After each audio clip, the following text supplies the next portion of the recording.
Welcome to Daily English Learning. I am Sophia. And I'm Ethan. Today's topic is very close to my heart Really? Why? because I have a 7-year-old daughter.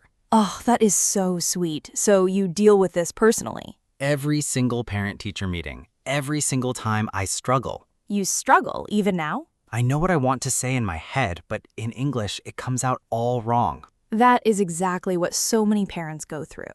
We are talking about how to talk to your child's teacher in English. Parent-teacher meetings, school events, emails, phone calls. All of it. Today we cover everything a parent needs to know. Because your child's education is too important to stay silent about. Absolutely. Let us get started right now. First, why do parents find this so difficult? Because it is not just about English, it's emotional too. You're talking about your child, your most important person. And you want to come across as a good and caring parent. So the pressure is not just language, it's personal too. Exactly. You want the teacher to take you seriously. You want them to know you are involved and you care deeply. But if you cannot express that in English, it's so frustrating. Today, that frustration ends completely. Let us start with the basics. The very first conversation, introducing yourself at the beginning of the year. You approach the teacher and say, "Hello, I'm Sophia, Arian's mother." It's so nice to finally meet you. Arian talks about you all the time. That opening line immediately creates a warm and friendly connection. Teachers love hearing that children talk positively about them at home. And it sets a great tone for the whole relationship going forward. Such a small thing, but such a big impact. Now, let's talk about the parent-teacher meeting. This is the most important conversation of the school year, honestly. You sit down and the teacher says, "Thank you for coming today." You say, "Thank you for making time for me. I really appreciate it." Always start with gratitude. Teachers are very busy people. Then the teacher will usually share how your child is doing. Listen carefully, take notes if needed, do not interrupt. And when they finish, ask your questions clearly and calmly. The first question every parent wants to ask, how is my child doing overall? Say, "Could you give me an overall picture of how Arian is doing this term?" Or is he keeping up with the rest of the class in all subjects? These open questions give the teacher space to share everything important. Do not ask only yes or no questions in a parent-teacher meeting. Open questions get you much more useful information always. That is such a good tip. I always just asked, is he doing okay? And the teacher just said, "Yes, he's fine." End of conversation. Exactly. Open questions, open conversations. Always remember that. What if the teacher says your child has a problem? This is where many parents get defensive or emotional. I definitely got defensive the first time a teacher told me something negative. What did you do? I said, "No, that can't be right. He's perfect at home." Oh, Ethan, that must have made the teacher feel very uncomfortable. She went completely quiet. It was so awkward. Instead of getting defensive, take a breath and say, "Thank you for telling me this." I was not aware of this at home. Could you give me more details, please? That response shows maturity. It shows you're open to feedback. And it keeps the conversation productive instead of defensive. Then you can ask, what can I do at home to support him better? Or what strategies are you using in class that I could also try at home? These questions show you're a partner in your child's education, not someone who just drops their child at school and disappears. Teachers respect and appreciate parents who are actively involved, always. Now let's talk about raising a concern about your child. Sometimes the teacher doesn't see the full picture. Maybe your child is being bullied.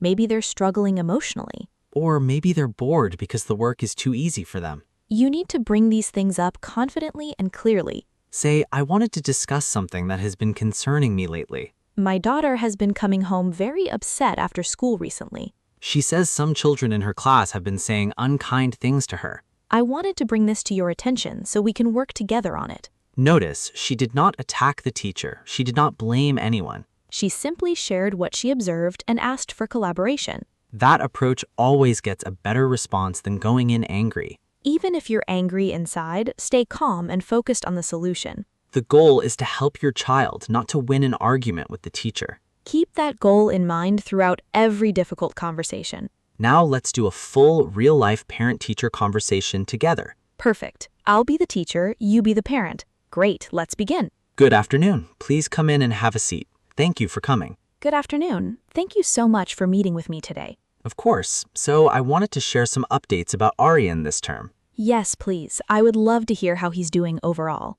He is doing very well in math and science. He has a natural ability there. Oh, that is wonderful to hear. He does love numbers at home, too. However, I've noticed he is quite shy during group discussions in class. He has good ideas, but he rarely speaks up in front of the other children. I see. I was not aware of that. Could you tell me more about what you've observed? Sure, when we do group activities, he tends to let others take the lead. He participates when asked directly, but does not volunteer on his own. Thank you for sharing that. What do you think might be causing this? It could just be his personality. Some children are naturally more introverted. That makes sense. Is there anything I can do at home to help him feel more confident? Yes, actually, encouraging him to share his opinions at home regularly would help a lot. Ask him questions at dinner. Let him lead conversations sometimes. That's such practical advice. I'll definitely start doing that right away. And we're working on creating a more encouraging environment in class, too.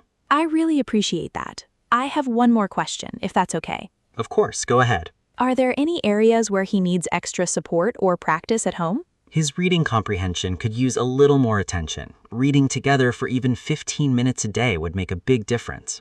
Absolutely. We'll make that a daily habit starting tonight. Wonderful. It's been so lovely meeting you. Aryan is a great student. Thank you so much. It's clear he's in very good hands with you. And scene. That was a beautiful conversation, Sophia. Did you notice she listened without interrupting at all? She thanked the teacher for every piece of feedback she received. She asked open questions to get more detailed and useful information. She turned every concern into an action plan before the meeting ended. That's the mark of a truly engaged and caring parent, always. Now, what about sending an email to your child's teacher? Many parents prefer email because they have more time to think. A good teacher email has 3 parts: opening, main point, closing. Opening. Dear Miss Johnson, I hope you're having a wonderful week. Main point. I'm writing regarding my son Aryan in class 4B. I wanted to share that he's been feeling a little anxious about his upcoming exam.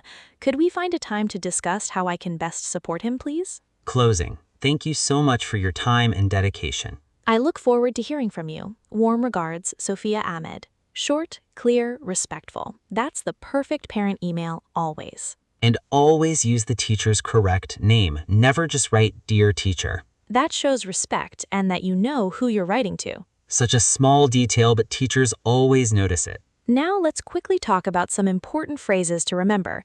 When you want to raise a concern, I wanted to bring something to your attention. When you want feedback, how is my child progressing in your class? When you want to offer support, what can I do at home to help? When the teacher shares something negative, thank you for telling me this. When you want to schedule a meeting, would it be possible to meet this week? When ending the conversation, I really appreciate your time and support. 6 phrases, every parent-teacher situation covered completely. Simple, but so powerful when you actually use them. Let's do our final recap of everything we covered today. First, introduce yourself warmly at the beginning of the school year. Second, always start parent-teacher meetings with genuine gratitude. Third, ask open questions to get more detailed and useful information. Fourth, never get defensive when a teacher shares a concern about your child. Fifth, bring your own concerns to the teacher calmly and collaboratively.